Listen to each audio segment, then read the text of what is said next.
tapi juga ada Mazmur yang isinya itu adalah hikmat. Nah, itu aku mau bacain dari Mazmur 37. Ini bagus nih Mazmurnya. Bentar.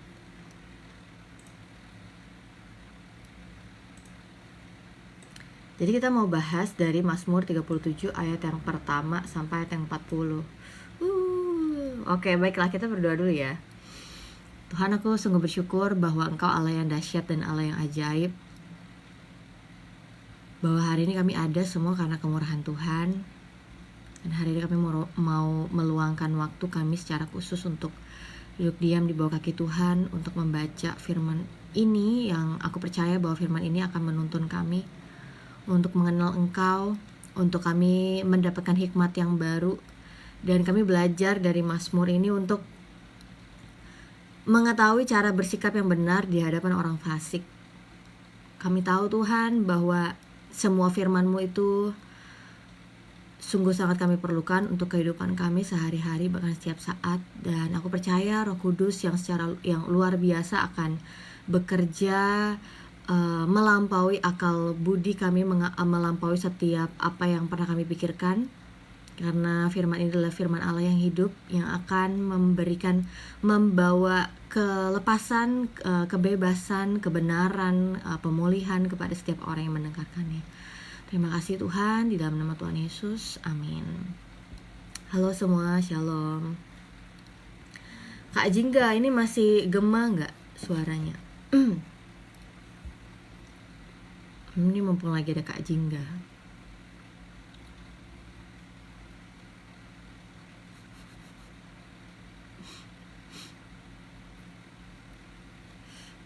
Ya. Jadi kita mau baca dari Mazmur 37 ayat yang pertama sampai ayat yang ke-40. Hari ini kalau lihat dari judul perikopnya, kebahagiaan orang fasik semu. Jadi kebahagiaan orang fasik yang sifatnya semu. Lagi di jalan nih. Oh iya, oke Kak Jingga. Oke. Ya, jadi kebahagiaan orang fasik. Orang fasik juga punya kebahagiaan. Iya. Tapi nanti kita akan lihat gimana kebahagiaan orang fasik itu, kan gitu ya. Yang disebut kebahagiaan itu menurut orang fasik tuh gimana sih? Dan kalau dibandingkan dengan kebahagiaan orang benar tuh gimana? Kan gitu ya.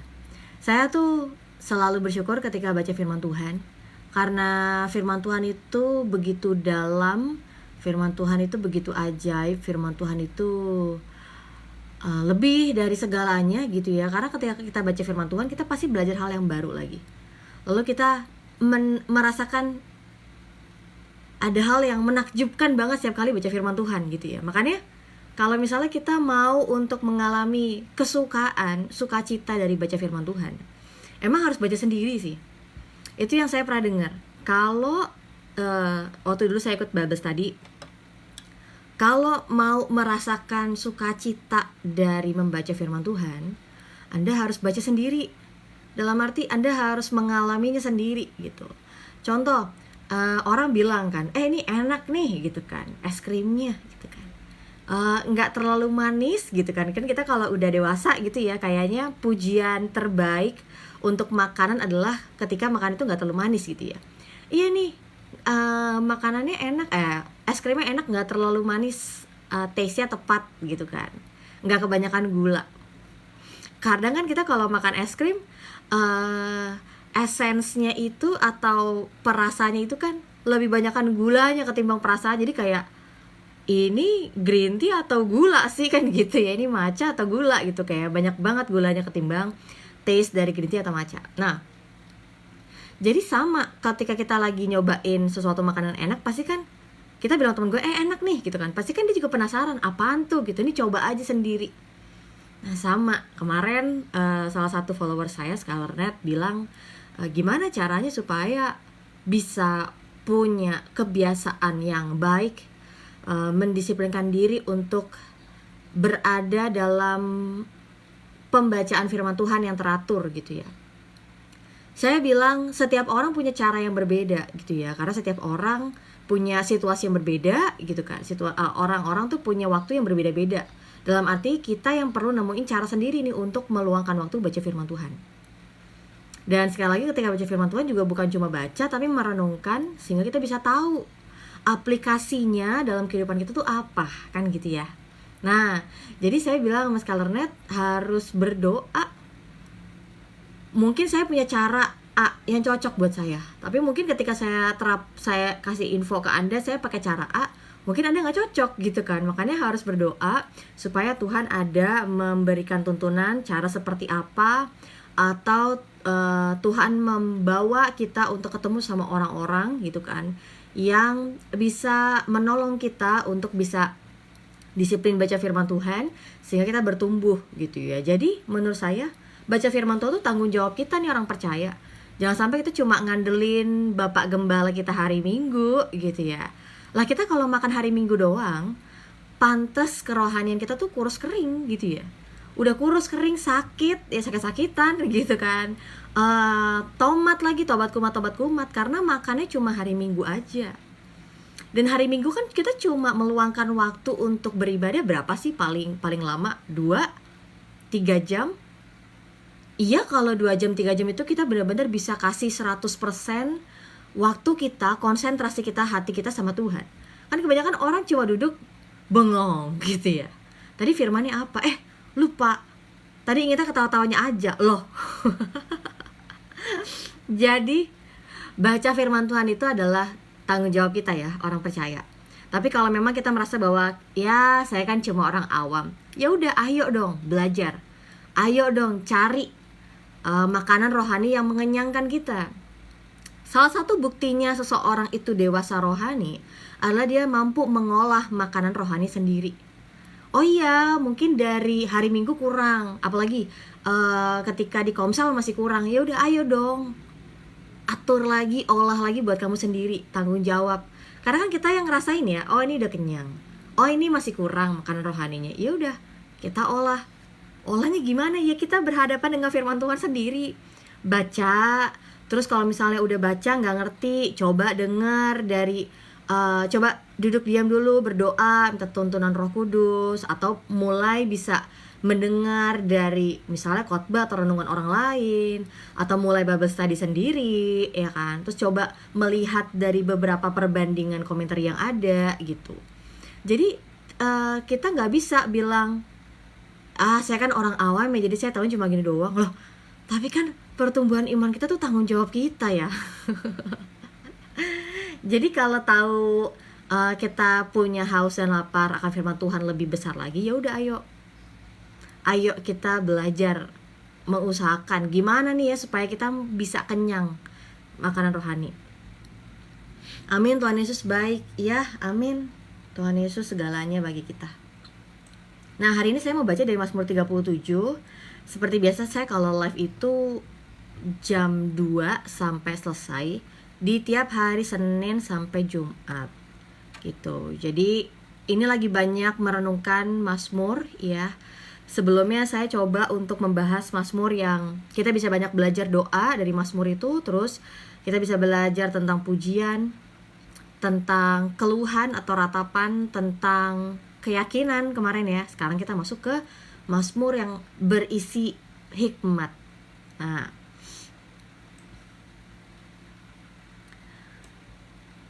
boleh dibuka kalau misalnya punya gadget 2 gitu ya, untuk baca Mazmur 37 sama-sama gitu kan, supaya Bapak Ibu semuanya langsung tidak hanya mengandalkan telinga aja dari perkataan saya ya, suara dari perkataan saya, tapi juga baca sehingga matanya juga lihat gitu ya. Makanya sebenarnya kalau kita mau duduk diam, kita benar-benar fokusin diri dulu, dan kita benar-benar memaksimalkan semua panca indera ini ya untuk membaca firman Tuhan, itu membantu kita supaya kita bisa mendalami firman Tuhan itu. Oke, Mazmur 37 ayat yang pertama. Dari Daud. Ya, ini Mazmur Daud. Daud bilang apa? Jangan marah karena orang yang berbuat jahat. Jangan iri hati kepada orang yang berbuat curang. Ini tulisannya Daud sampai sekarang masih relate ya, masih sangat berhubungan sama kehidupan kita. Kenapa? Karena kita marah kalau ngeliat orang yang berbuat jahat. Kok ada ya orang-orang kayak gitu? Kok ada orang-orang yang seneng ketika berbuat jahat? Kok ada orang-orang yang bahkan bangga ketika dia udah berbuat jahat? Kok ada sih orang-orang kayak gitu ya? Kita marah ngeliat. Terus Daud katakan, jangan iri hati kepada orang yang berbuat curang. Ini benar sekali. Karena pada kenyataannya, ketika kita melihat ada orang yang berbuat curang, dan kok kayaknya hidupnya baik-baik aja, kok kayaknya hidupnya bahagia-bahagia aja, kayaknya keluarganya, kehidupannya gak ada kena sakit-sakit tuh, sehat-sehat aja. Padahal mereka orang yang berbuat curang. Mereka orang-orang yang melakukan ketidakadilan. Kok gitu sih? Kok bisa gitu sih gitu ya? Kok aja dalam pikiran kita. Lalu akhirnya muncul iri hati. Kok bisa ya yang dia lakukan itu tidak berbalik kepada dirinya? Kok bisa ya kecurangan yang dilakukan itu justru tidak membuahkan kejahatan, tidak membuahkan kerugian, malah dia hidupnya enak-enak aja. Jadi Daud seorang manusia biasa yang juga mengalami hal itu. Bahwa Daud melihat manusia bisa marah ketika melihat ada orang jahat. Manusia bisa iri hati kepada orang yang melihat orang yang berbuat curang. Makanya Daud bilang, jangan marah, jangan iri hati. Karena kenapa? Karena kita bisa kayak gitu.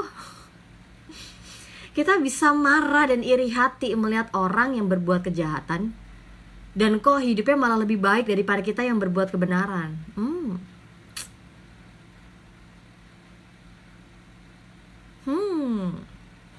Nah, selanjutnya Daud bilang, sebab mereka segera lisut seperti rumput dan layu seperti tumbuh-tumbuhan hijau. Jadi kenapa Daud bilang jangan marah kepada orang yang berbuat jahat, jangan iri hati kepada orang yang berbuat curang? Maksudnya Daud tuh gini, kita tuh jangan terlalu fokus tuh mikirin orang-orang yang berbuat jahat. Kita malah abis-abisin tenaga untuk memperhatikan orang-orang yang berbuat curang itu, yang hidup dari kecurangannya. Ya, kenapa? Karena kalau kita lebih banyak memperhatikan mereka, orang-orang jahat, orang-orang yang berbuat curang ini, ya kita bisa akhirnya timbul itu rasa marah dan iri hati. Tapi Daud bilang nggak usah marah, nggak usah iri hati kepada orang yang berbuat jahat dan berbuat curang. Karena mereka itu seperti rumput yang mudah lisut, seperti tumbuh-tumbuhan hijau yang layu. Maksudnya adalah mereka kelihatannya bertumbuh, mereka kelihatannya berdiri tegak, tetapi sebenarnya mereka itu rapuh, seperti tumbuh-tumbuhan hijau, seperti rumput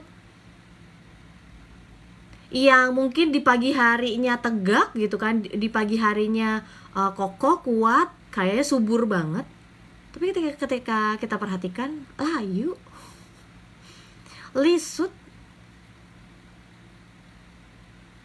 Nah, jadi daripada kita menghabiskan energi dan pikiran kita, menghabiskan waktu kita untuk marah dan iri hati kepada orang yang berbuat jahat dan berbuat curang, ya, dengan keadaan mereka yang sementara itu, barulah Daud tulis di ayat yang ketiga, percayalah kepada Tuhan dan lakukanlah yang baik. Diamlah di negeri dan berlakulah setia, dan bergembiralah karena Tuhan, maka Ia akan memberikan kepadamu apa yang diinginkan hatimu. Jadi Daud lagi bicara ya bahwa percaya aja sama Tuhan dan lakukanlah yang baik. Tetaplah diam di negeri dan berlakulah setia. Bergembiralah karena Tuhan. Jadi Daud itu menulis Mazmur ini dari yang sebelumnya mata kita, fokus kita hanya melihat orang fasik, melihat membandingkan hidup kita dengan hidup orang fasik yang hidup dari kecurangan dan kejahatannya. Daud bilang, ayo kita fokusnya sama Tuhan. Ayo kita taruh kepercayaan kita kepada Tuhan. Ayo tetap lakukan yang baik, tetap berlaku setia, tetap bergembira. Bukan bergembira karena keadaan, bukan bergembira karena apa yang kita dapatkan, tapi bergembira karena Tuhan. Saya senang banget kalimat ini.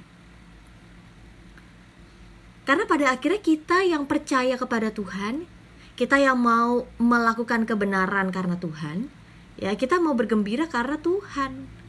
Karena kehadirannya Tuhan itu jauh lebih penting daripada apapun dalam hidup kita. Ya, jadi kalau misalnya ada orang yang berkata, Kak gimana ya, ini saya tuh lagi marah banget, saya lagi terjebak dalam iri hati, kok ada sih orang-orang jahat, kok mereka juga masih hidup dalam kejahatan mereka. Mazmur ini bisa jadi pertolongan buat kita, bisa jadi solusi bagi kita. Apa? Fokusnya kepada Tuhan, gak usah fokus kepada mereka. Karena sesungguhnya kalau kita perhatikan mereka seperti rumput dan tumbuh-tumbuhan hijau yang lisut dan mudah layu.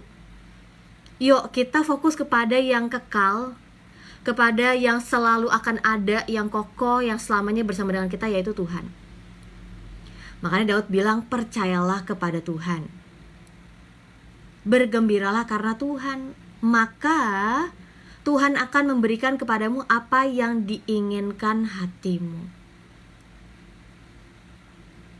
Jadi kita bergembira karena Tuhan, ya, sebab kita tahu bahwa Tuhan yang tahu keinginan hati kita, Tuhan yang tahu isi pikiran kita, Tuhan yang tahu kerinduan kita, dan Tuhan yang memberikan yang kita inginkan. Ayat yang kelima, serahkanlah hidupmu kepada Tuhan dan percayalah kepadanya, dan Ia akan bertindak. Ia akan memunculkan kebenaranmu seperti terang dan hakmu seperti siang. Jadi Daud bilang, ayo serahkan hidupmu kepada Tuhan. Bukan cuma menyerahkan hidupmu kepada Tuhan, tapi percaya kepadanya. Nah, banyak orang nih mengira ya, percaya itu hanya tergantung dari perasaan. Menurut saya lagi yakin banget nih sama Tuhan bahwa kelihatannya keadaan itu akan lebih baik. Perasaan saya kayaknya Tuhan tuh akan menjawab kali ini pertolongan saya. Perasaan saya lagi semangat banget nih untuk percaya sama Tuhan. Tapi saya mau katakan, percaya itu lebih dari sekedar perasaan. Karena percaya bicara tentang keputusan. Percaya bicara tentang sebuah komitmen untuk mau percaya sama Tuhan apapun keadaannya. Beda ya. Ya beda. Percaya itu lebih dari sekedar perasaan, karena perasaan kita itu gampang dipengaruhi oleh keadaan. Aduh, hari ini saya lagi gak semangat ya baca Alkitab. Saya merasa saya gak dapetin apa-apa dari baca firman Tuhan. Hari ini saya lagi sakit, saya udah gak bisa ngapa-ngapain. Kayaknya ingat Tuhan aja saya gak bisa. Tapi kalau kita udah kenal Tuhan, kalau kita udah mengalami Tuhan, kalau kita mengasihi Tuhan lebih dari segalanya, kita akan tetap mempercayai Tuhan sekalipun kita sakit, sekalipun perasaan kita lagi gak banget nih hari ini, sekalipun hidup kita hari ini lagi gak jelas banget nih. Tapi kita memilih untuk percaya kepada Tuhan. Ya, jadi percaya itu bukan hanya kita tunjukkan di hari Minggu doang. Aku percaya, terus nyanyi di hari Minggu gitu ya. Bukan. Percaya itu adalah keputusan setiap hari, setiap saat. Saking percayanya suka tidur tanpa melakukan pekerjaan, Tuhan pasti sanggup. Iya, bener nih katanya Jombra. Jadinya pengertiannya tentang percaya itu tuh keliru gitu ya. Berserah itu dia kira ya udahlah saya nggak ngapa-ngapain. Udah karena saya berserah gitu kan, saya nggak ngapa-ngapain gitu. Dalam arti akhirnya dia jadi mengizinkan dirinya untuk terjebak dalam kemalasan dan kebodohan. Benarkah percaya seperti itu? Jadi dalam Mazmur 37 ayat 5 ini, Daud katakan, serahkanlah hidupmu kepada Tuhan dan percayalah kepadanya dan ia akan bertindak. Jadi ini menarik nih. Kita mau berserah kepada Tuhan, kita mau percaya kepada Tuhan, dan kita akan melihat perbuatannya Tuhan. Tapi kan orang lebih banyak sekarang apa? Lihat buktinya dulu, baru saya mau percaya. Tunggu saya lihat dulu jawaban doa. Kalau memang Tuhan menjawab doa saya baru mau percaya sama dia. Tapi apakah iman seperti itu? Berarti kalau pemahamannya, pengertiannya tentang iman seperti itu, kita perlu baca firman Tuhan sama-sama ya. Tokoh-tokoh Alkitab yang ada itu kan mereka menerima perkataan Tuhan dan percaya bahwa itu adalah kebenaran, dan mereka melakukannya meskipun belum ada buktinya. Tokohnya siapa aja? Banyak. Anda harus cari sendiri dalam firman Tuhan. Ya, Anda harus baca sendiri dari firman Tuhan. Nah, selanjutnya. Ya. Halo, shalom. Ini Andi. Jombrakan Tuhan katakan iman besar, iman tanpa perbuatan mati. Oh Yen, halo Yen, shalom. Iya, jadi saya tuh mengingat salah satu khotbah dari pendeta almarhum pendeta Bigman Sirait ya. Iman yang besar atau iman yang benar. Kelihatannya kayaknya beda tipis ya gitu, tapi sangat jauh banget. Karena iman yang benar itu adalah mau tetap beriman, percaya kepada Tuhan sekalipun belum ada buktinya. Ya kan? Makanya kalau kita belajar dari setiap tokoh-tokoh yang ada di dalam Alkitab yang disebut sebagai pahlawan-pahlawan iman, bahwa mereka menganggap perkataan Tuhan itu adalah kebenaran, dan mereka mau percaya kepada perkataan Tuhan, dan mereka mau menyerahkan hidup mereka kepada Tuhan sekalipun tidak ada bukti.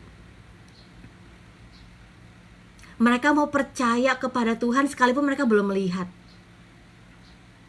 Mereka mau percaya kepada Tuhan, bahwa Tuhan yang jamin hidup mereka, sekalipun mereka baru mau melangkah nih ke tempat yang baru. Contohnya Abraham. Ya, ketika di Kejadian 12 Abraham itu menerima janjinya Allah, ya Abraham gak lihat dulu tanahnya yang mana nih, gitu kan? Enggak. Tapi karena Abraham percaya kepada Allah, Abraham menerima perkataan Allah sebagai kebenaran. Dan Abraham mau tuh tinggalkan kenyamanannya, semua hal-hal yang menjamin hidupnya, dan Abraham mau berjalan dalam ketaatan. Berserah dan beriman itu gimana, Kak? Berserah dan beriman itu gimana? Tadi kalau saya sempat jelasin sebentar, berserah itu apakah artinya kita jadi pasif ya? Jadi bener-bener asik lah jadi orang Kristen, gak perlu ngapa-ngapain, tidur aja di kasur. Enak lah, semuanya udah ditanggung oleh darah Yesus itu kan, haleluya. Tapi apakah itu maksudnya? Berserah dan beriman itu maksudnya adalah kita tidak bergantung kepada pemahaman, pandangan kita, cara kita, tapi kita mau menyerahkan semua hidup kita itu dalam pikiran, keinginan, rencana kita, semua itu ke dalam tangannya Tuhan. Dan kita mau percaya bahwa apapun perkataan Tuhan, apapun tuntunan Tuhan, apapun firman-Nya itu menuntun kita kepada kebenaran. Makanya berserah dan beriman itu adalah proses seumur hidup ya. Kalau misalnya kita lihat dari perjalanan imannya Abraham, naik turun dia. Iya kan? Kadang aduh gitu, dia takut dan dia akhirnya bohong. Tapi kadang dia juga berani, dia menerima janji Tuhan dan dia melakukannya. Jadi Daud katakan, serahkan hidupmu kepada Tuhan dan percayalah kepadanya dan ia akan bertindak. Seperti apa tindakannya Tuhan? Ayat yang ke-6, ia akan memunculkan kebenaranmu seperti terang dan hakmu seperti siang. Wow, Tuhan yang besar, yang ajaib, Tuhan yang akan memunculkan kebenaran kita seperti terang dan memunculkan hak kita seperti siang. Ini Tuhan yang begitu luar biasa, begitu memperhatikan kita. Kebenaran kita, hak kita, Tuhan yang akan memunculkannya, Tuhan yang akan menunjukkannya. Jadi Tuhan yang besar itu, yang juga mengasihi kita, yang menciptakan langit dan bumi ini, yang juga mengasihi kita, yang akan menunjukkan nih penyertaannya dalam hidup kita. Buktinya apa? Tuhan akan memunculkan kebenaranmu seperti terang dan hakmu seperti siang. Ayat yang ke-7, Daud bilang, berdiam dirilah di hadapan Tuhan dan nantikanlah Dia. Jangan marah karena orang yang berhasil dalam hidupnya, karena orang yang melakukan tipu daya. Berhentilah marah dan tinggalkanlah panas hati itu. Jangan marah, itu hanya membawa kepada kejahatan. Jadi Daud katakan, karena Tuhan yang memunculkan kebenaranmu seperti terang, karena Tuhan yang memunculkan hakmu seperti siang, kamu bisa berdiam diri di hadapan Tuhan. Dan kamu bisa menantikan Tuhan yang akan menolong kamu. Kita kan kadang ketika ngalamin masalah gitu ya, ketika kita udah dianggap rendah, kita direncanakan kejatuhannya, kita diharapkan untuk menderita gitu ya, kita ngalamin ketidakadilan. Ayat berapa tadi? Mazmur 37. Ini baru ayat yang ke-7. Jadi Daud bilang, berdiam dirilah di hadapan Tuhan dan nantikanlah Dia. Kenapa? Karena Tuhan yang memunculkan kebenaran seperti terang, dan Tuhan yang memunculkan hak kita seperti siang. Tuhan yang udah ngatur itu semuanya. Tuhan yang mampu kok untuk menunjukkan hak kita, yang membukakan, yang menyertai kita itu mampu untuk menunjukkan kebenaran kita. Jadi kita gak usah marah melihat ada orang yang berhasil karena melakukan kejahatan, karena melakukan tipu daya ya. Jadi kalau misalnya ada orang yang hari ini lagi sangat bergumul untuk capek lah jadi orang benar, capek lah jadi orang baik, hidup kita malah gak lebih beruntung tuh daripada yang lain. Itu orang-orang yang hidupnya seenak jidatnya ya, orang-orang yang hidup dari kecurangan ya, orang-orang tukang bully kayaknya hidupnya lebih bahagia tuh. Tapi Daud bilang, berdirilah di hadapan Tuhan dan nantikanlah Tuhan yang menyertai kita, yang menolong kita, yang sanggup untuk menunjukkan kebenaran menurut waktu Tuhan. Gak perlu kita marah. Jadi Daud katakan berhentilah marah ya. Jadi Daud tahu manusia bisa marah ketika melihat ada orang yang hidup dari kecurangan ya. Berhentilah marah dan tinggalkanlah panas hati itu. Gak perlu marah, karena marah itu marah yang diakibatkan karena melihat, membandingkan, memperhatikan orang-orang yang berhasil dari tipu dayanya itu hanya membawa kita kepada kejahatan. Karena akhirnya apa? Ketika kita fokusin waktu kita, perhatian kita untuk jadi membandingkan hidup kita dengan orang-orang yang melakukan kejahatan, kita jadi bisa terjebak dalam kemarahan dan iri hati itu. Dan akhirnya kita kayak, udahlah, gak perlu untuk berbuat kebenaran. Berarti kita serahkan semua pergumulan ke Tuhan ya. Iya. Dan gini, Mazmur ini tuh mengajarkan kita bahwa iya, kita bisa merasa marah dan iri hati ketika melihat ada orang-orang yang sukses, orang-orang yang berhasil dari kehidupan yang jahat. Tapi Daud katakan, berhenti dari marah itu, tinggalkan panas hati itu, dan berdiam dirilah dan nantikan Tuhan. Karena Tuhan tuh sanggup jadi pembela kita. Percaya gak Tuhan sanggup bela kita? Percaya gak Tuhan sanggup untuk membukakan kebenaran itu kepada semua orang? Gak perlu kita untuk dibilangnya apa? Bukan menjunjung. Maksudnya kita berusaha untuk bikin semua orang itu melihat kita jadi pribadi yang baik. Gak perlu tuh kita dibilangnya bukan menjaga nama baik, tapi kita memperbaiki nama baik itu supaya semua orang tahu saya tuh orang baik. Gak perlu. kita bisa menantikan Tuhan dan kita bisa menyaksikan bahwa Tuhan yang akan menyelesaikannya bagi kita. Justru kita kalau menunjukkan pada semua orang, loh saya orang baik, malah aneh ya. Malah aneh. Jadi saya belajar juga ketika kita berada dalam situasi yang gak enak banget karena orang sedang berencana menjatuhkan kita, nama baik kita udah dihancurkan, apalagi semua orang meninggalkan kita karena asumsi yang ada, karena gosip yang ada. Semua orang udah menganggap remeh kita. Nggak apa-apa. Nggak perlu pusingin hal itu. Kita bisa berdiam diri dan menantikan pertolongan daripada Tuhan. Nggak apa-apa kalau orang-orang itu mereka sukses karena keberhasilan, tapi kita tidak. Sukses karena kejahatannya, karena kecurangannya, tapi kita tidak akan melakukan hal yang sama. Kita akan tetap percaya sama Tuhan, kita akan tetap berbuat baik, kita akan tetap berlaku setia. Kita akan tetap mengharapkan pertolongan daripada Tuhan. Jadi Daud sendiri pernah ngalamin hal itu gitu ya. Makanya Daud tulis Mazmur ini supaya orang-orang itu bisa melihat, iya ya, buat apa kita marah? Buat apa kita panas hati, buang-buang waktu dan buang-buang tenaga, buang-buang pikiran juga. Ya, iya. Kenapa kita harus berhenti marah? Kenapa kita harus meninggalkan panas hati itu? Ayat yang ke-9. Sebab orang-orang yang berbuat jahat akan dilenyapkan, tetapi orang-orang yang menanti-nantikan Tuhan akan mewarisi negeri. Wow, bagus banget ya.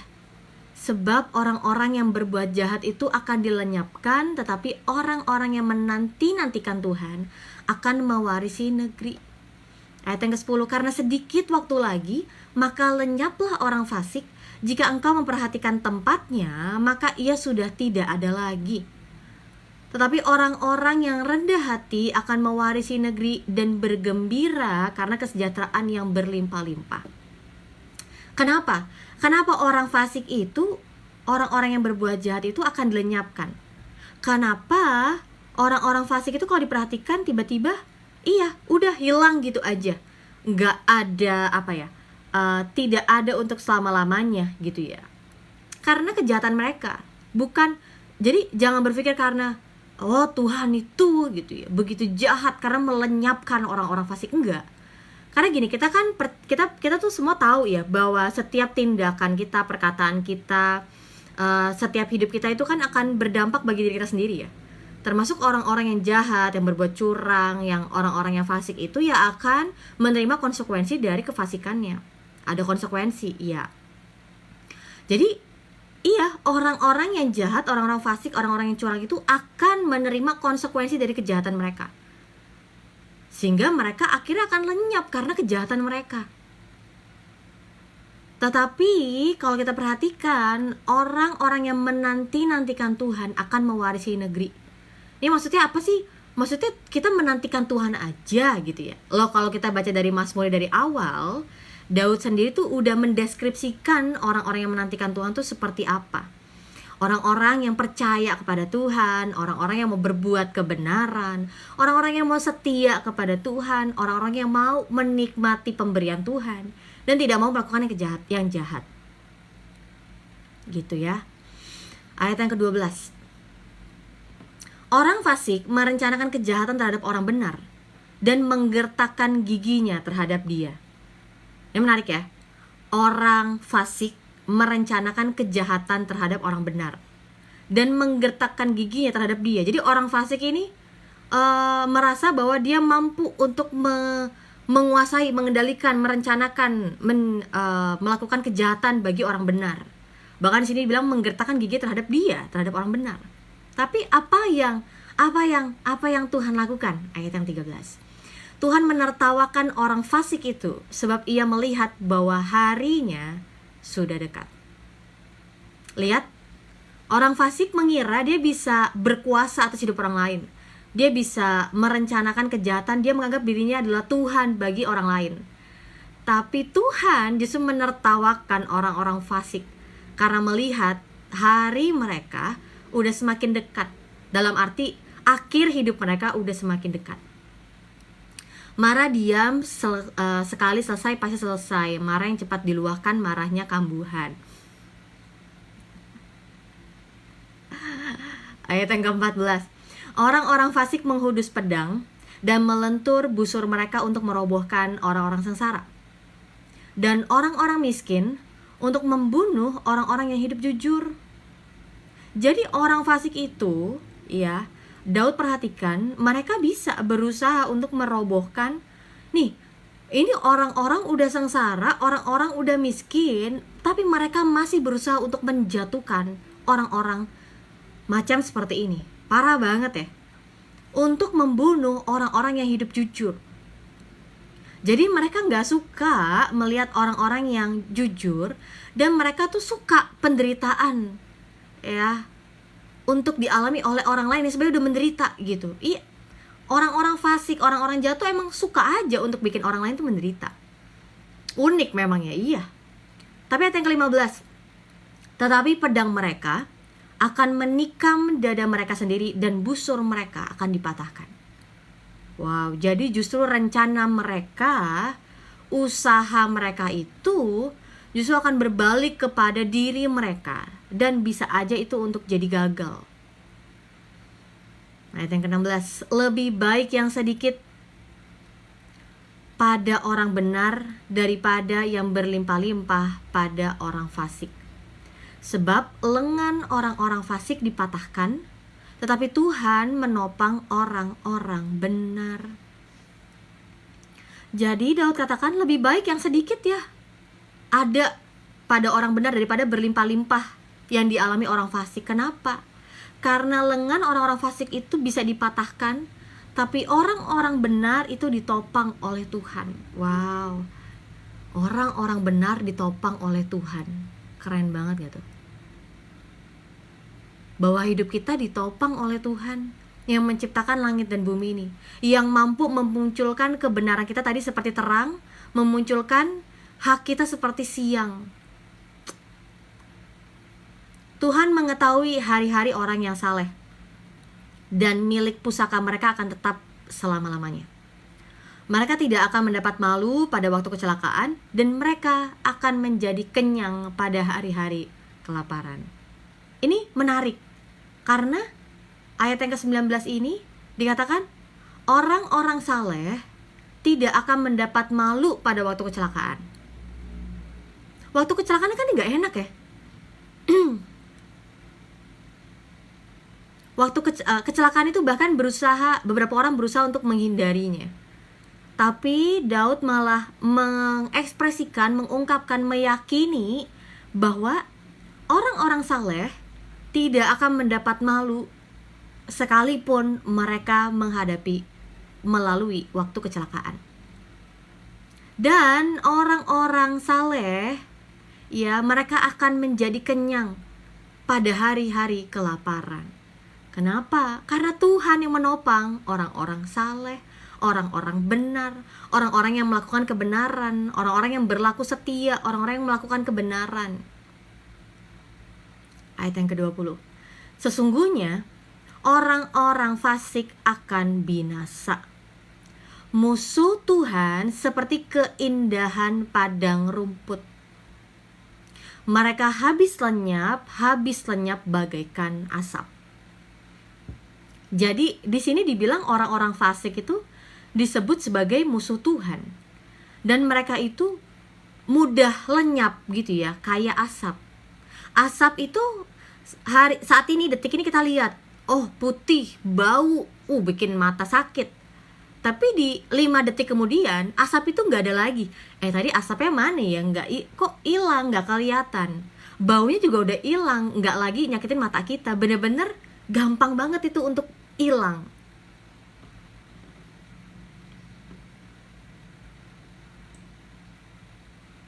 Orang fasik meminjam dan tidak membayar kembali, tetapi orang benar adalah pengasih dan pemurah. Wah, ini bagus ya. Orang fasik, mereka meminjam, tapi mereka tidak membayar pinjaman mereka. Tetapi orang benar punya karakteristik pengasih dan pemurah. Kenapa? Kalau tadi kita baca di Mazmur di atas, ya karena orang-orang benar itu menikmati pemberian Tuhan. Semuanya, orang benar tahu bahwa semuanya itu milik Tuhan. Mereka juga hidup karena ditopang Tuhan. Ya, karena orang-orang benar telah menikmati kemurahan Tuhan, membuat mereka juga mau bermurah hati kepada orang lain. Ya, amin. Selamat siang, shalom, selamat beraktivitas. Tuhan Yesus memberkati. Tuhan Yesus memberkati. Jadi, kita orang-orang benar bisa punya karakteristik pengasih dan pemurah karena kita udah ngalamin. Kita banyak terima kasih dan kemurahan Tuhan. Setuju? Makanya kalau orang bertanya, kok bisa sih kamu orangnya gampang banget, murah hati kayak gitu, kok kamu bisa sih baik banget sama orang? Coba tanya apa yang dia terima dari Tuhan. Apa yang membuat dia ya bisa untuk punya kebaikan, punya belas kasihan, punya kemurahan kepada orang lain. Kalau yang saya perhatikan dan yang saya saksikan, yang saya alamin, karena saya udah terima banyak hal dari Tuhan. Dan saya tahu bahwa semua itu datangnya dari Tuhan. Semua yang kita terima itu free juga dari Tuhan, termasuk keselamatan itu, termasuk kasihnya Tuhan. Ya, kasih tanpa batas, tanpa syarat itu. Yang membuat kita, karena udah penuh banget dengan kasihnya Tuhan, kita juga mau orang lain tuh ngalamin kasihnya Tuhan. Kita sadar bahwa firman Tuhan itu memberikan kita kebenaran yang membebaskan. Dan kita mau orang lain tuh juga ngalamin kebebasan kayak kita. Gitu ya. Jadi setiap kali saya bagiin firman Tuhan, karena saya melihat bahwa saya sendiri udah dapetin itu dari Tuhan, dan saya mau lebih banyak orang untuk mendapatkan kebenaran yang luar biasa mengubahkan hidup mereka. Semua masalah Tuhan izinkan datang untuk menekan saya supaya murni. Amin. Makasih sudah mengajarkan kita baca Alkitab. Iya Kak Anis, Tuhan memberkati. Amin. Iya katanya Polis HRV. Ya, jadi tindakan kita kepada orang lain ya, itu pasti dipengaruhi dari apa yang kita dapatkan dari Tuhan. Makanya hidup sebagai anak-anak Tuhan pasti kok hidup kita tuh berbeda dari orang-orang di sekitar kita yang tidak mengenal Tuhan. Kenapa? Karena kita udah terima nih semua pemberian Tuhan, semua kebaikan Tuhan yang Daud katakan apa? Kasih setiamu lebih daripada hidup. Dan kita juga mau bermurah hati kepada orang lain. Karena apa? Dunia ini perlu melihat anak-anak Tuhan tampil. Jadi bukannya sekarang waktunya kita anak Tuhan, oke saya udah terima kebenaran, saya kunci semua pintu, jendela, saya mau menyelamatkan sendiri aja sampai nanti Tuhan menjemput saya. Tidak. Kita justru harus tampil supaya dunia melihat kontrasnya anak-anak Tuhan dengan anak-anak kerajaan gelap. Supaya akhirnya dunia melihat masih ada toh anak-anak Tuhan. Oh, masih ada toh orang-orang benar yang mau hidup percaya kepada Tuhan, yang mau menghidupi kebenaran sekalipun mereka mengalami penderitaan. Iya dong. Jadi anak-anak Tuhan ngalamin juga penderitaan, ngalamin. Tapi itu ya menjadi wujud bahwa sekalipun penderitaan terjadi, kita mau akan tetap hidup dalam kebenaran. Kita mau akan tetap percaya dan bergantung kepada Tuhan. Nah, ayat yang ke-23. Ayat 22 ya. Sesungguhnya orang-orang yang diberkatinya akan mewarisi negeri, tetapi orang-orang yang dikutukinya akan dilenyapkan. Tuhan menetapkan langkah-langkah orang yang hidupnya berkenan kepadanya. Apabila ia jatuh, tidaklah sampai tergeletak, sebab Tuhan menopang tangannya. Jadi Daud menulis dari Mazmur 37 ayat 22 ini,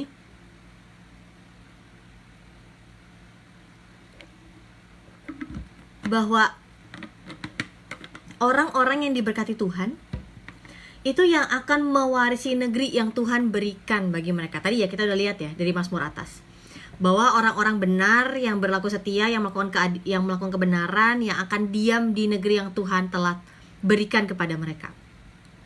Tetapi orang yang dikutukinya akan dilenyapkan.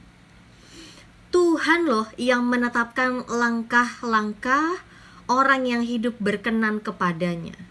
Apabila orang yang berkenan kepada Tuhan itu jatuh, jadi ya jatuh itu bisa, tetapi tidak sampai tergeletak karena Tuhan yang ada menopang tangannya. Wow, kalau ada Tuhan yang menopang tangan kita, kita bisa kembali dipulihkan, Bapak Ibu. Ya, jadi tidak ada masa lalu yang begitu gelap, tidak ada masa lalu yang begitu parah, tidak ada dosa yang begitu jahat ya, yang membuat Tuhan tuh udahlah aku lupain aja, udahlah aku tinggalkan aja, enggak.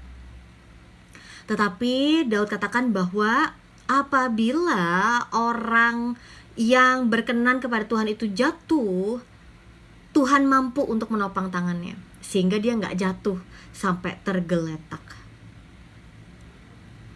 Ayat yang ke-25, dahulu aku muda, sekarang telah menjadi tua, tetapi tidak pernah kulihat orang benar ditinggalkan atau anak cucunya minta-minta roti. Mengapa orang benar tinggal di negeri? Sangat pentingkah kebenaran dan kelangsungan negeri itu? Nah, boleh nih Kak Jingga nanti berbagi. Kenapa orang benar itu benar-benar kayaknya berkatnya itu diam di negeri gitu ya. Negeri yang Tuhan memang telah pilih, telah tempatkan dia. Apa kaitannya kebenaran kelangsungan negeri itu? Ya, kalau pendapat saya, ya, jadi memang kebenaran itu akan mempengaruhi hidup kita. Bahkan bukan cuma hidup kita, tetapi tanah yang kita tempati, daerah yang kita tempati, gitu. Dan kalau misalnya bicara tentang kebenaran kita lakukan, itu bukan cuma berbuah dalam arti maksudnya tanahnya aja diberkatin, bukan. Tapi juga orang-orangnya di sekitar kita juga ikut tuh mendapatkan berkat. Permisi Kak, Mazmur berapa? Ayat berapa? Ini lagi baca Mazmur 37 ayat yang ke-25. Ya. Jadi kalau kita lihat dalam Perjanjian Lama ya, itu banyak banget deskripsi bahwa berkat orang benar itu juga akan turun kepada daerahnya, negerinya, keluarganya gitu kan, lingkungannya gitu. Ya, jadi ini pertanyaannya Kak Jingga bagus deh, karena kita bisa memperhatikan pandangan teologi dulu ya dalam Perjanjian Lama. Kenapa sih kok kayaknya berkat orang benar tuh ada kaitannya untuk tinggal selama-lamanya di negeri itu gitu ya. Ya, ayat yang ke-25.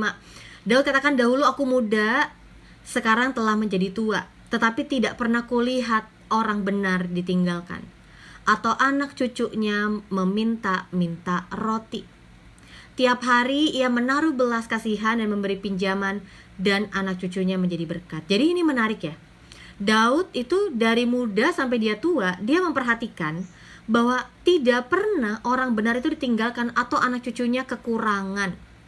Kekurangan di sini maksudnya kebutuhan primernya gitu ya.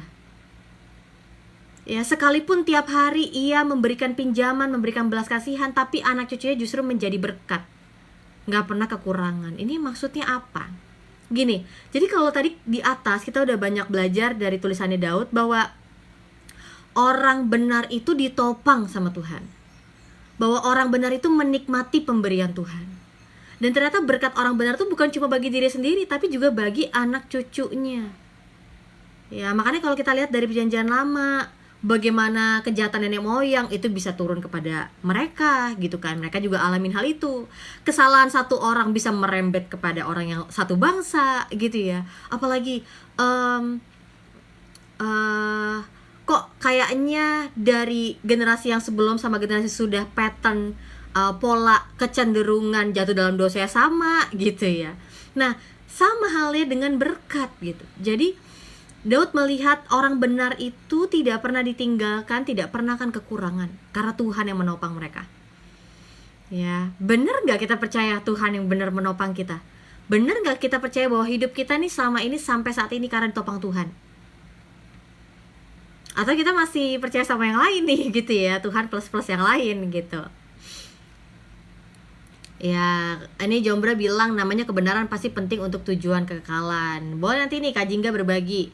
Mungkin Kak Jingga dapat insight yang lain. Boleh ya Bapak Ibu, sambil saya bagikan renungan firman Tuhan.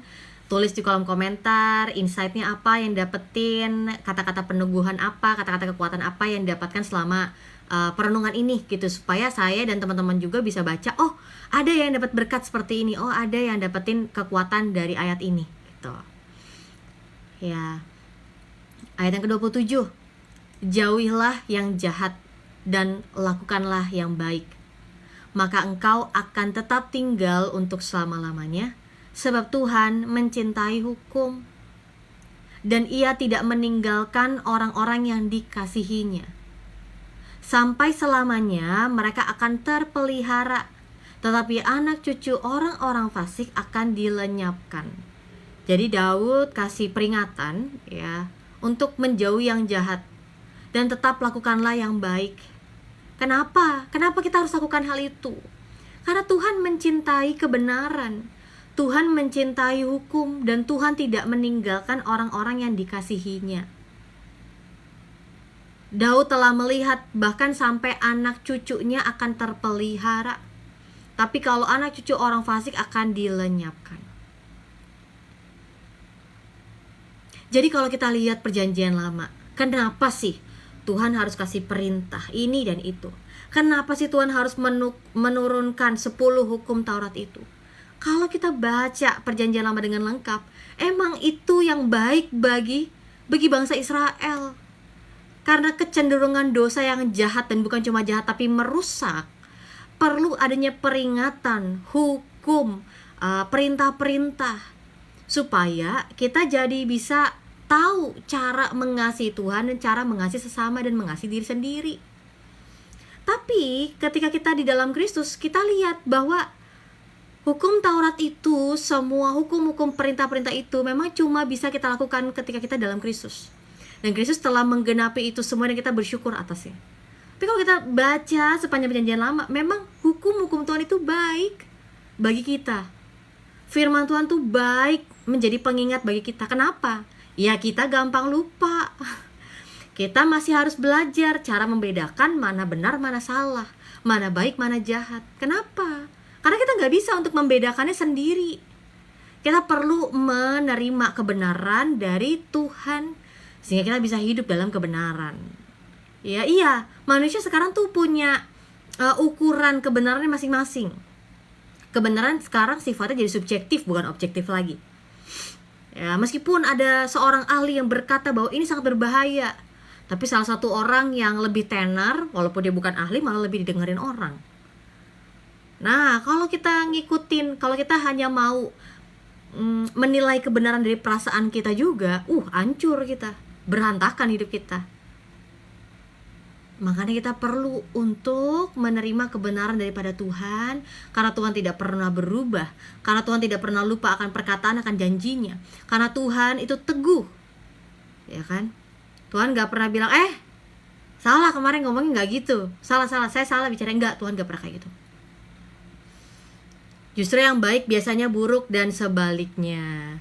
Ya sebenarnya gini, perlu kita ingat lagi bahwa kebenaran itu lebih banyak ditolak oleh orang karena dosa itu, karena ketidaktahuan mereka akan kebenaran, dan mereka terbiasa hidup dalam keberdosaannya, dalam nilai-nilai dan budaya yang dipengaruhi oleh dosa, dan mereka menganggap itu yang benar karena dari kecil itulah yang diajarkan gitu ya, itulah yang dilakukan ya. Makanya Yesus sendiri bicara bahwa kerajaan Allah itu seperti diumpamakan seperti kita nggak bisa menggabungkan dua kain, ya, kain yang lama dengan kain yang baru, termasuk kantung anggur lama dengan kantung anggur yang baru gitu. Dalam arti kita nggak bisa pakai kantung anggur yang lama gitu ya untuk memanen anggur. Kenapa ya? Karena udah lama ya, udah nggak bagus elastisitasnya, Kalau misalnya mau dipaksain pun nanti akan kebuang juga anggurnya gitu ya. Sama halnya dengan kain yang lama dengan yang baru, nggak mungkin tuh.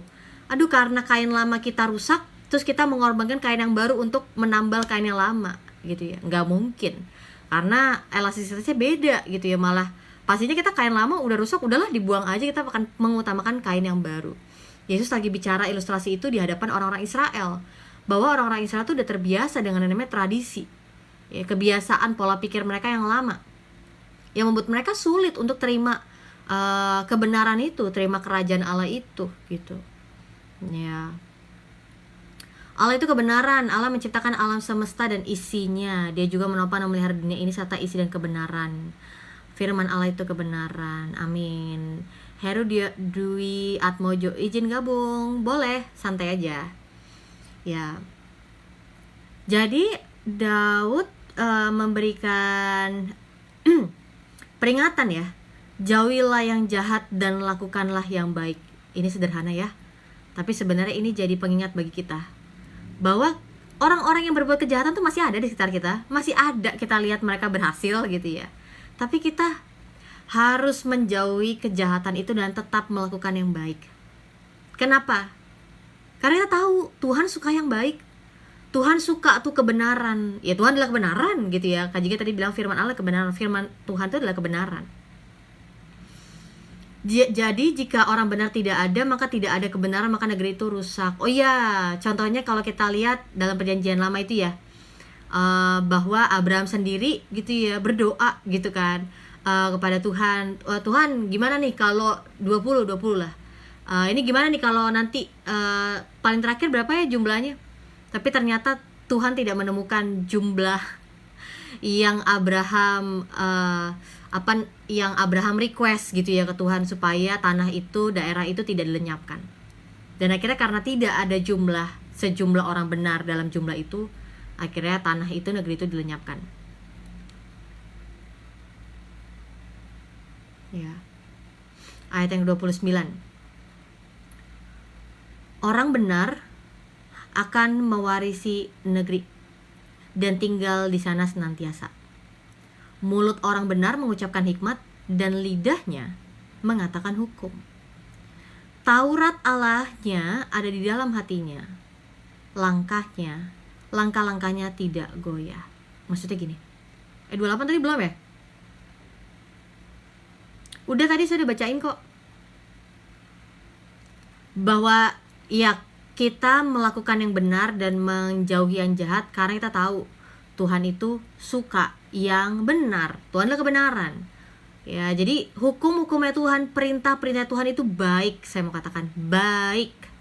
Sekalipun hari kita belum ngerti, kenapa ya? Kenapa saya harus lakukan ini? Kenapa saya harus belajar ini? Gak apa-apa kalau misalnya belum ngerti. Tapi saya mau katakan perkataan Tuhan, perintah Tuhan itu benar. Dan gak ada ruginya ketika kita melakukan kebenaran. Oh, mungkin ada ruginya. Apa? Kita meninggalkan kesombongan kita. Kita meninggalkan kebiasaan lama kita. Mungkin ruginya itu. Tapi sebenarnya menurut saya itu bukanlah rugi. Kak, aku mau nanya tapi takut.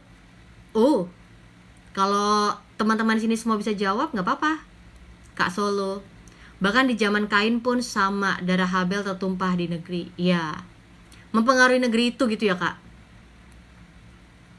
Iya, karena dibilangnya, ya sebenarnya kalau kita lihat dari contohnya Nuh itu ya, kalau semuanya mendalami salah satu ayat itu mengatakan bahwa Nuh itu dikasih nama Nuh supaya memberi kesukaan di tanah yang telah terkutuk gitu. Dan ya ternyata nama itu mempengaruhi hidup seseorang ya gitu.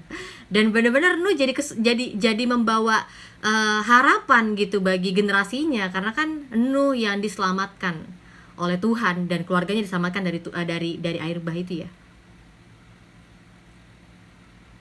Ya. Jadi kita mau menjauhi yang jahat, kita mau melakukan yang baik karena Tuhan mencintai hukum dan tidak meninggalkan orang-orang yang dikasihinya. Ya.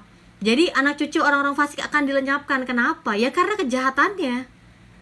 Ya, karena konsekuensi dari kejahatannya pasti akan lenyap. Ayat yang ke-29. Orang-orang benar akan mewarisi negeri dan tinggal di sana senantiasa. Mulut orang benar mengucapkan hikmat dan lidahnya mengatakan hukum. Taurat Allahnya ada di dalam hatinya, langkah-langkahnya tidak goyah. Kecenderungan hati manusia adalah jahat. Sehingga kerusakan awal itu terjadi bukan di negeri, tapi di dalam kerusakannya mulai dari hati. Takut dikira bertanya untuk menjatuhkan. Kenapa nih Kak Solo?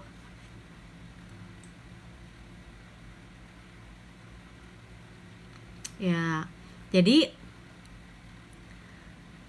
di ayat ini bagus nih bicara kayak gini. Jadi mulut orang benar mengucapkan hikmat, lidah orang benar mengatakan hukum. Tapi Daud tulisnya lengkap. Karena ada orang-orang yang cuma pintar ngomong, orang-orang yang cuma mulutnya penuh dengan hal-hal yang tinggi gitu ya, hal-hal yang kelihatannya berhikmat, bicara hukum ini hukum itu, tapi hatinya nggak tahu.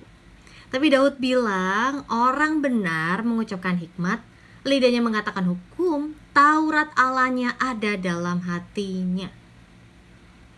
Ya, jadi kalau kita dalam hati kita itu kita mengutamakan Tauratnya Tuhan, kita mengutamakan hukum-hukumnya Tuhan, nggak bisa dibohongin. Pasti dari hidup kita, dari perkataan kita, itu akan keluar hukum-hukumnya Tuhan, perintah-perintahnya Tuhan, yang adalah kebenaran. Ya, langkah-langkahnya tidak goyah. Kenapa nih? Kenapa langkah orang benar ini tidak goyah? Kenapa? Kita kan bisa ya namanya goyah. Tapi kenapa langkah-langkahnya orang benar itu tidak goyah? Kalau Kak Anis bilang ayat yang 30, 31, 32, 33, ya bisa. Tapi kalau kita mau perhatikan adalah bahwa orang benar langkah-langkahnya tidak goyah karena dia menaruh hidupnya kepada Tuhan, mendasarkan hidupnya kepada Tuhan. Makanya Daud di atas bilang apa? Daud di atas bilang, serahkanlah hidupmu kepada Tuhan, percayalah kepadanya, lakukanlah kebenaran, karena menaruh dasar hidupnya kepada Tuhan.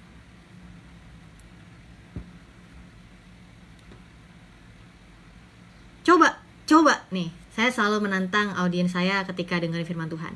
Coba kita taruh hidup kita, ya, dasar hidup kita kepada Tuhan. Kita membangun hidup kita dari perkataan Tuhan, dari firman Tuhan, dan coba lihat hasilnya. Kenapa? Kita kalau baca firman Tuhan, kita tahu kebenaran, kita perlu dong lakukan. Dan kita coba bandingkan dong, ya kan? Coba kita bandingkan dengan hidup kita yang lama. Ketika kita menaruh dasar hidup kita kepada perasaan kita, ketika kita menaruh dasar hidup kita dari perkataan atau pengakuan orang lain, ketika kita menaruh kebenaran kita dari feeling kita, coba dari pencapaian atau dari prestasi kita, coba taruh. Dan kita coba bandingkan ketika kita menaruh hidup kita atas dasar firman Tuhan, atas dasar perkataan Tuhan. Coba lihat hasilnya seperti apa.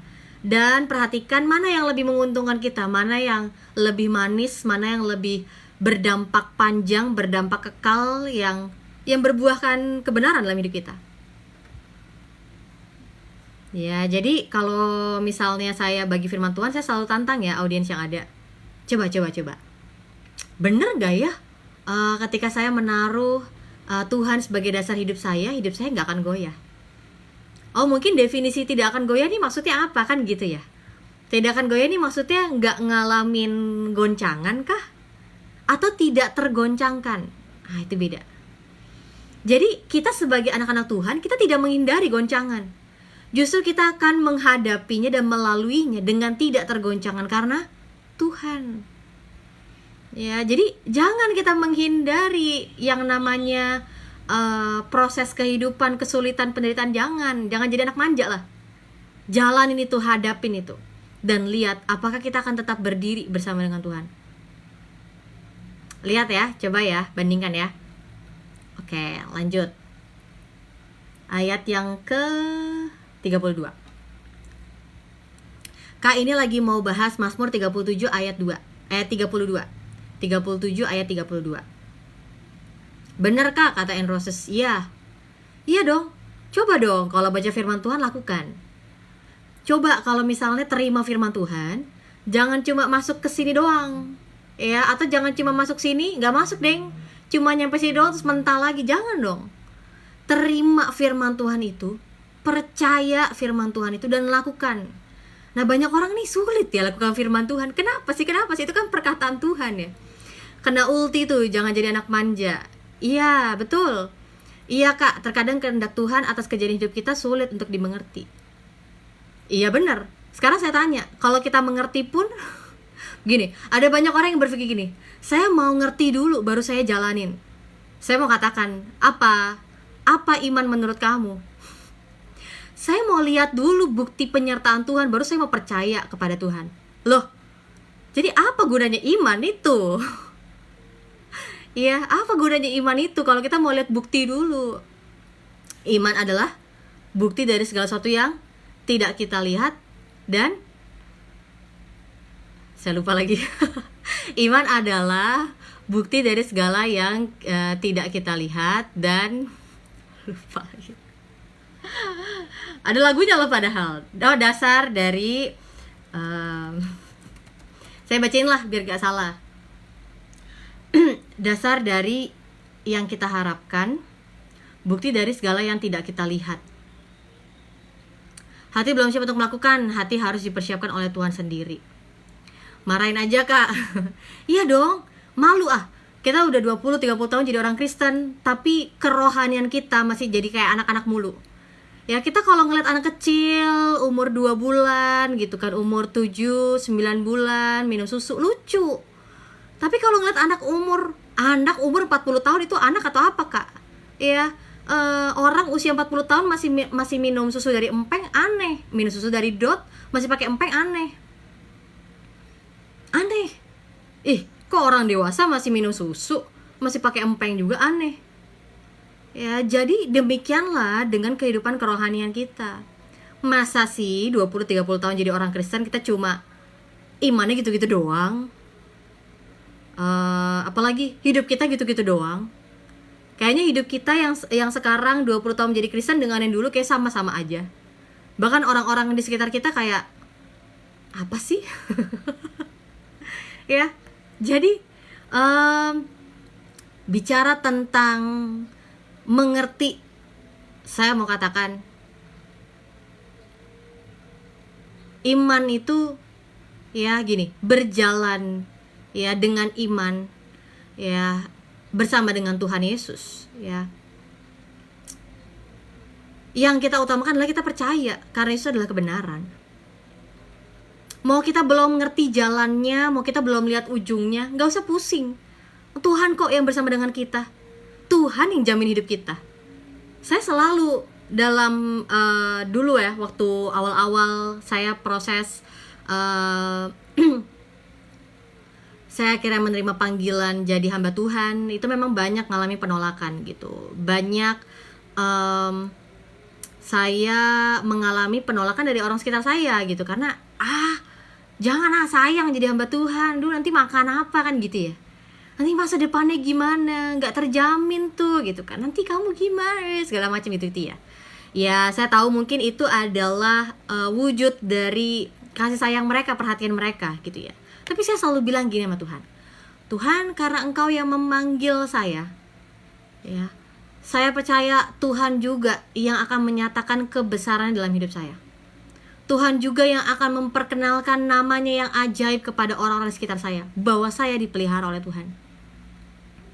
Jadi ketika saya ngalamin tuh yang namanya penderitaan, yaitu penolakan dari orang sekitar, lalu kelihatannya kayaknya tidak menentu gitu ya, nominal rekening di bank, tapi makan dari orang sekitar, lalu kelihatannya kayaknya tidak menentu gitu ya, nominal rekening di bank, tapi menurut saya itu nggak penting karena saya percaya bahwa Tuhan jamin hidup saya. Sampai hari ini saya masih bisa makan, sampai hari ini saya masih bisa mensyukuri semua berkat pemeliharaan Tuhan Ya mungkin saya nggak memiliki apa yang orang lain miliki, nggak apa-apa.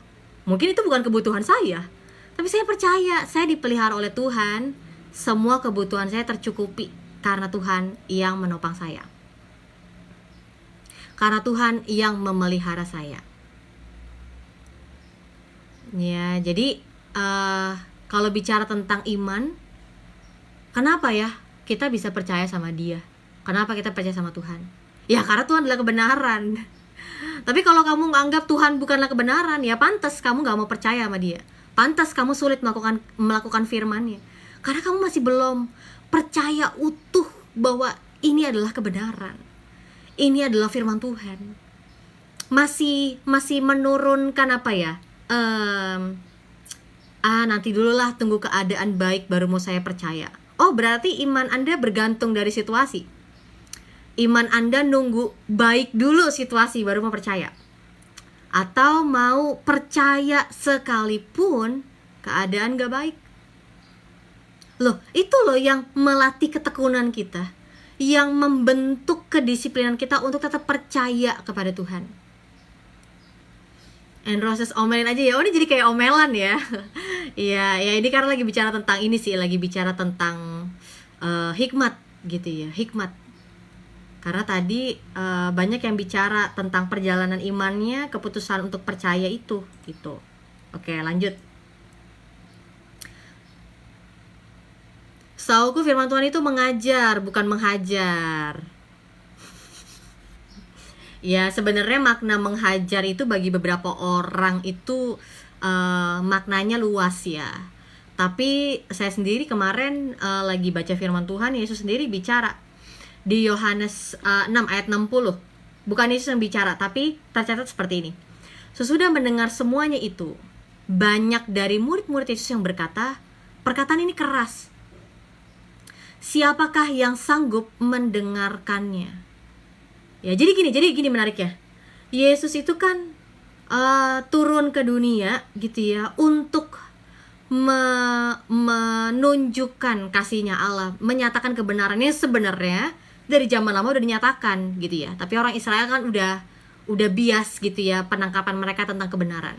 Nah, jadi ada yang waktu itu berkata, Kak, jadi perkataan Yesus itu tegas atau keras?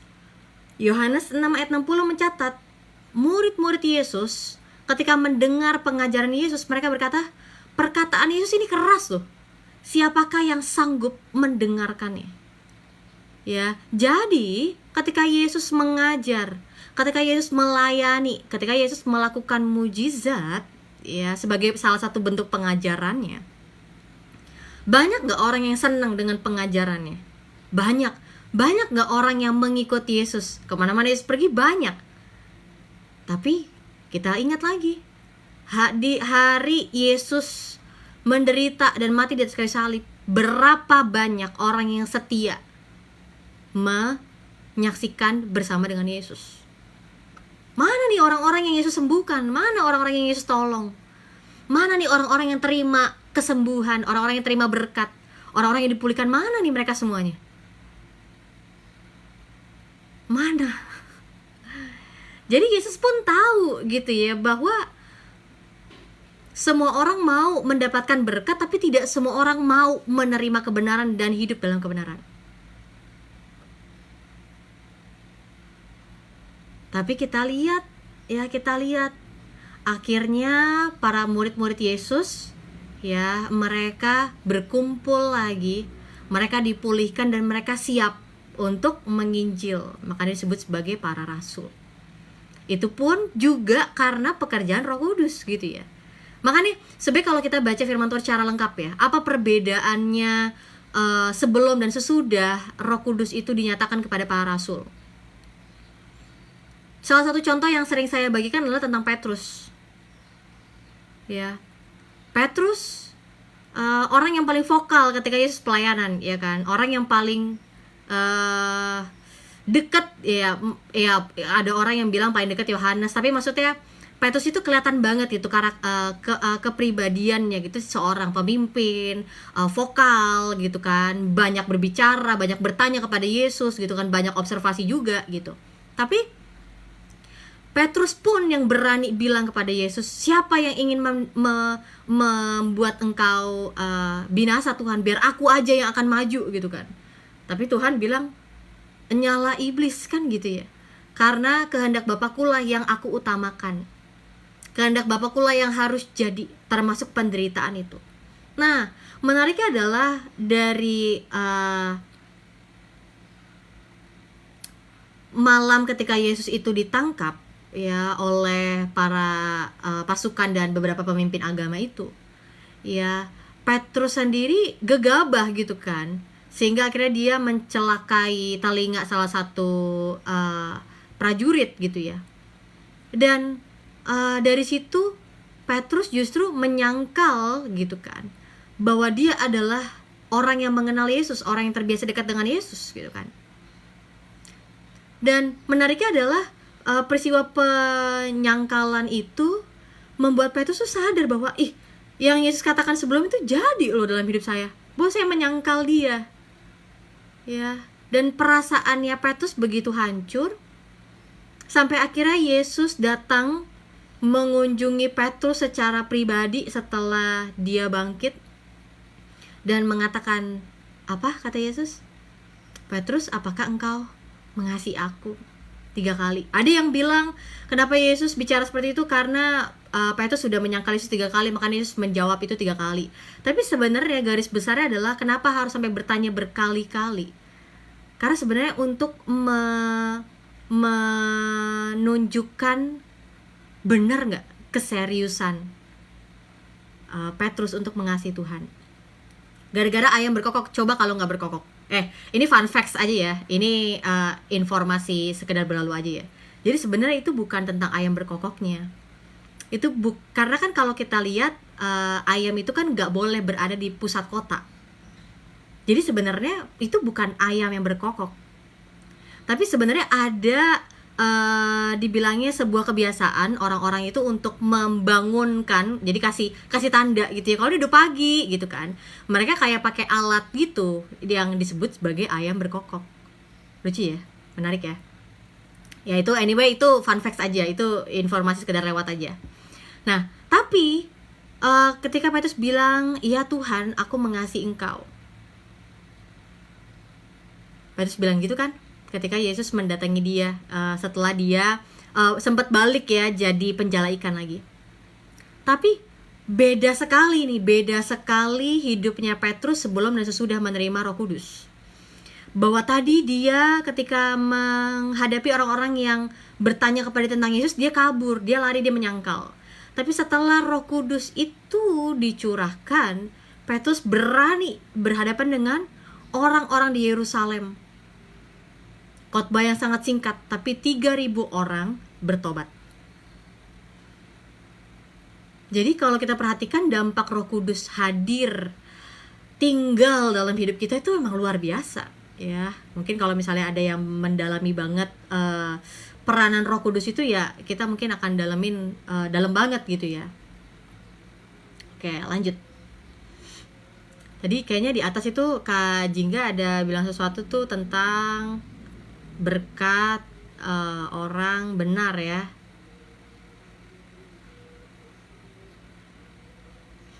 Orang benar dan tinggal di negeri disebutkan berulang-ulang. Ya. Lanjut.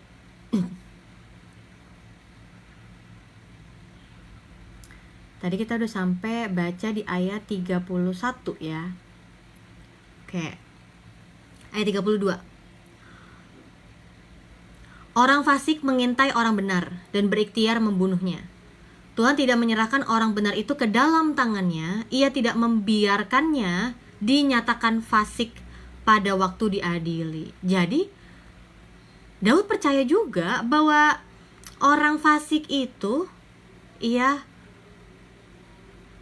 orang benar itu tidak akan diserahkan kepada tangan orang fasik.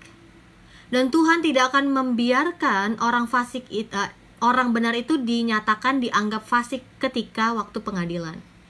Jadi setiap orang itu akan diadili menurut hidupnya. Benar gak? Benar. Benar. Kita semua orang percaya juga akan menghadapi namanya penghakiman akhir. Menurut perkataan, menurut pikiran, menurut hidup kita. Tapi ada bedanya. Bedanya apa? Kapan-kapan saya bahas ya. Jadi semua orang akan dihakimi menurut hidupnya, menurut tindakannya, perkataannya, rencananya, iya. Dan Tuhan tidak membiarkan orang fasik itu, orang benar itu akan dianggap fasik, akan dinyatakan fasik. Ayat 34. Nantikanlah Tuhan dan tetap ikutilah jalannya. Maka ia akan mengangkat engkau untuk mewarisi negeri. Dan engkau akan melihat orang-orang fasik dilenyapkan. Jadi Daud bilang ya, Daud sebagai orang yang sadar dia juga orang biasa. Dia memberikan pesan yang bagus banget. Nantikanlah Tuhan dan tetap ikutilah jalannya. Maka Tuhan akan mengangkat engkau untuk mewarisi negeri. Dan engkau akan melihat orang-orang fasik dilenyapkan. Aku melihat seorang fasik yang gagah sombong, yang tumbuh mekar seperti pohon aras Libanon. Ketika aku lewat, lenyaplah ia. Aku mencarinya tetapi tidak ditemui. Perhatikanlah orang yang tulus dan lihatlah orang yang jujur, sebab pada orang yang suka damai akan ada masa depan. Tetapi pendurhaka-pendurhaka akan dibinasakan bersama-sama, dan masa depan orang-orang fasik akan dilenyapkan. Jadi Daud memperhatikan akhir dari orang fasik. Orang fasik punya akhir nggak? Ada akhirnya. Ya, kalau tadi di awal Daud mengilustrasikan orang fasik itu sementara. Maksudnya seperti rumput dan tumbuh-tumbuhan hijau yang gampang layu dan lisut. Ya, yang kelihatannya ada sih, hari ini kelihatannya kayak tegak berdiri subur, tapi dia akan lisut seperti tumbuhan. Dan Daud juga memperhatikan orang fasik itu yang gagah dan sombong, tumbuh mekar seperti pohon aras, tumbuh. Tapi ketika Daud melihat orang fasik itu, lenyaplah ia. Daud mencari lagi, gak ada lagi. Perhatikanlah orang yang tulus dan lihatlah orang yang jujur. Saya tahu ketulusan dan kejujuran di zaman ini tuh gak lagi eksis. Bukan lagi gak eksis, gak lagi terkenal. Orang lebih suka sama yang jahat, orang lebih suka yang cemar, orang lebih suka yang jahat. Kayaknya ketulusan dan kejujuran itu kayaknya udah enggak terkenal lagi.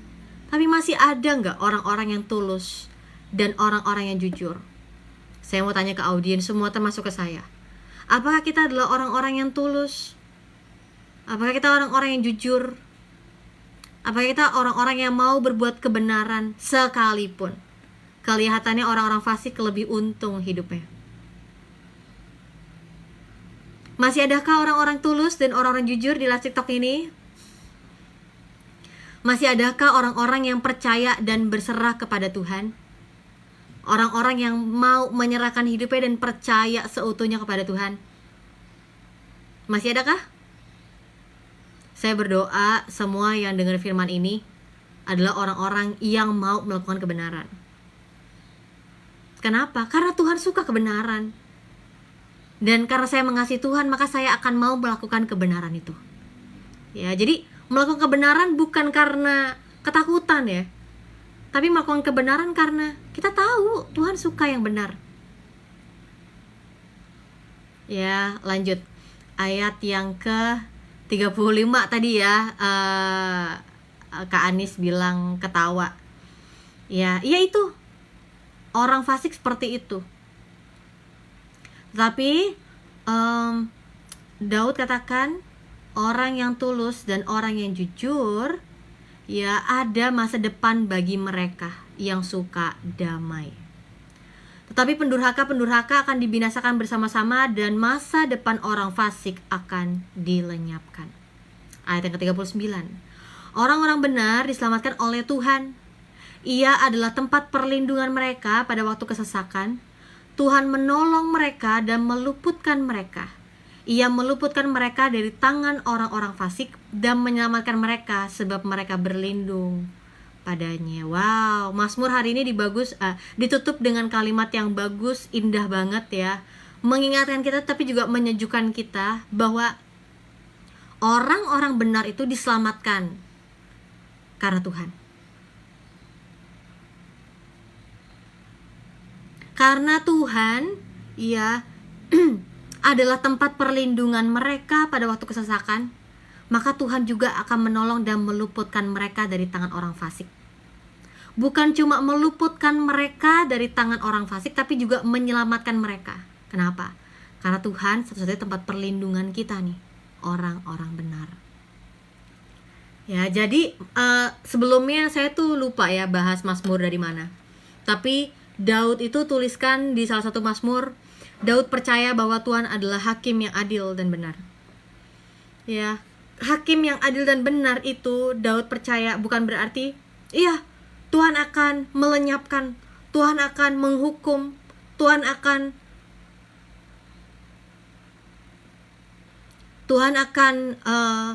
menghakimi orang-orang yang jahat.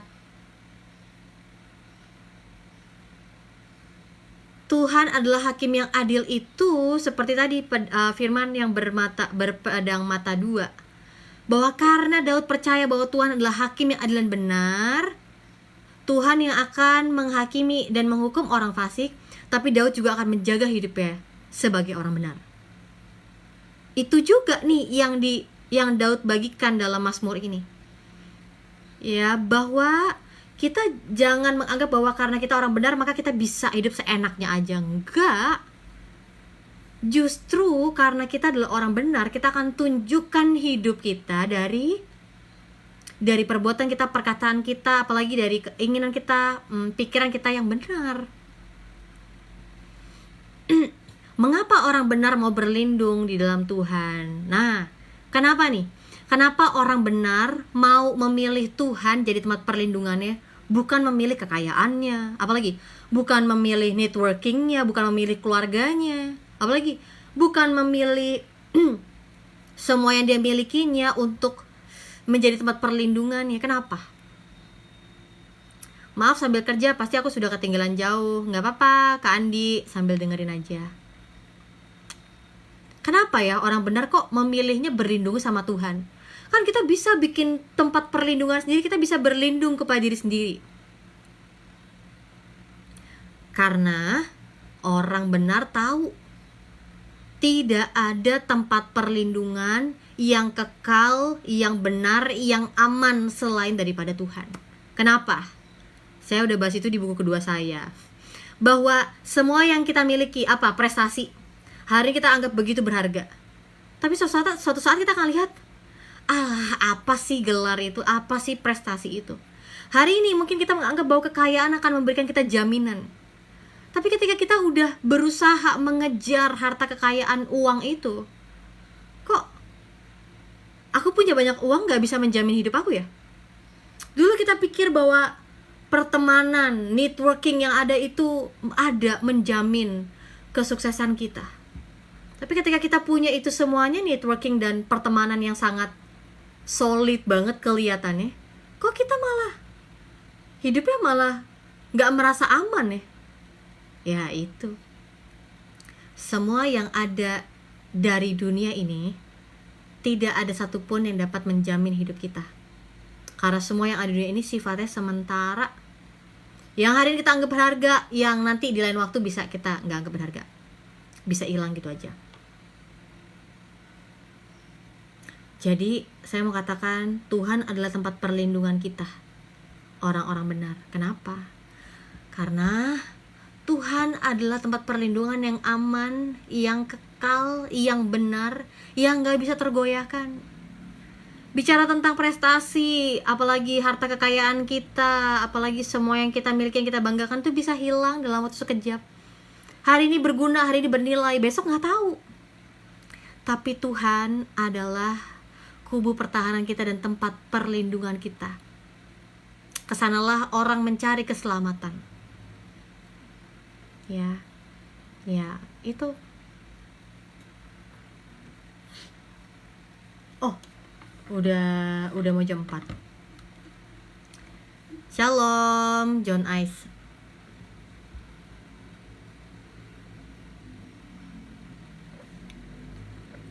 Jadi ayat firman Tuhan dari renungan hari ini Mazmur 37. Mengapa orang benar berlindung kepada Tuhan? Artinya orang benar itu punya 37. Mengapa orang benar berlindung kepada Tuhan? Artinya orang benar itu punya kelemahan. Artinya orang benar itu sadar akan kelemahannya. Iya. Jadi kalau misalnya orang bilang, lemah lo, apa-apa bawa-bawa Tuhan. Lah memang iya. Memang iya. Oke Kak, besok lagi jam berapa? Kak Ani, saya tuh Senin sampai Jumat jam 2 siang. Jam 2 siang. Jadi kita orang benar sadar bahwa kita pun lemah. Kita bukan lemah, kita punya banyak kelemahan, banyak keterbatasan. Itu sebabnya kita perlu Tuhan yang tidak terbatas itu. Makanya gini, saya melihat hidup orang benar itu emang beda daripada orang-orang yang lain yang tidak mengenal kebenaran. Kenapa? Karena mereka mau memilih yang benar, mau mentaati Tuhan, mau percaya kepada Tuhan karena sadar tidak ada yang mereka bisa harapkan. Tidak ada yang mereka bisa gantungkan hidup mereka selain daripada Tuhan. Karena mereka sadar, mereka gak bisa jamin hidup mereka, gak bisa jamin masa depan mereka. Terima kasih infonya. Iya Kak Anis, God bless you. Orang benar adalah orang yang dibenarkan Tuhan, bukan membenarkan diri sendiri. Ya. Jadi kalau kita sadar bahwa kita adalah orang yang telah dibenarkan, kita gak sombong ya. Untuk kayak, itu emang ya orang-orang itu kurang ajar. Lihat aja hidup kita kayak ya, bukan.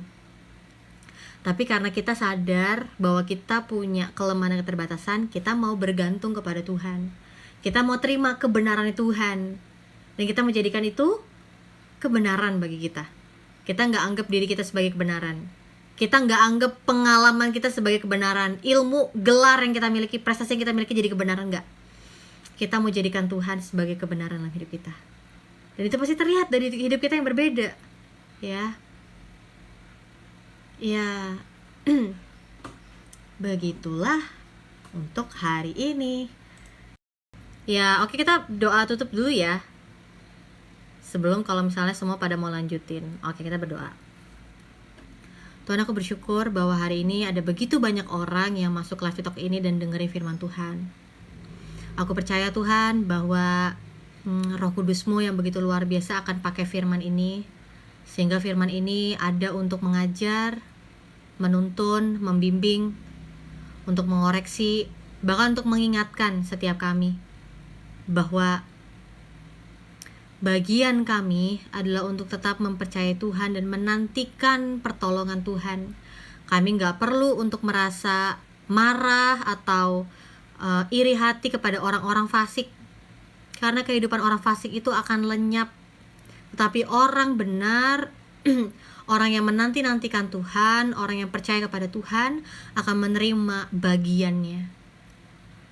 Tuhan, aku percaya bahwa ini adalah waktunya anak-anak Tuhan untuk tampil di dunia ini, untuk tampil di kantor mereka, di usaha mereka, di sekolah mereka, di lingkungan mereka, untuk mereka dapat tampil sebagai anak-anak Tuhan yang terang, yang terangnya begitu bercahaya sehingga orang-orang di dunia dapat melihat bahwa ada Kristus dalam hidup kami. Biar kami terus merasakan kesukaan, kebahagiaan, kepuasan ketika kami percaya kepadamu, ketika kami hidup dalam kebenaran, karena itulah yang menjadi bagian kami Tuhan. Aku berdoa kiranya berkat Tuhan yang begitu indah, manis, ajaib dalam kehidupan kami itu senantiasa ada menyertai kami dan membuat kami bisa terus maju,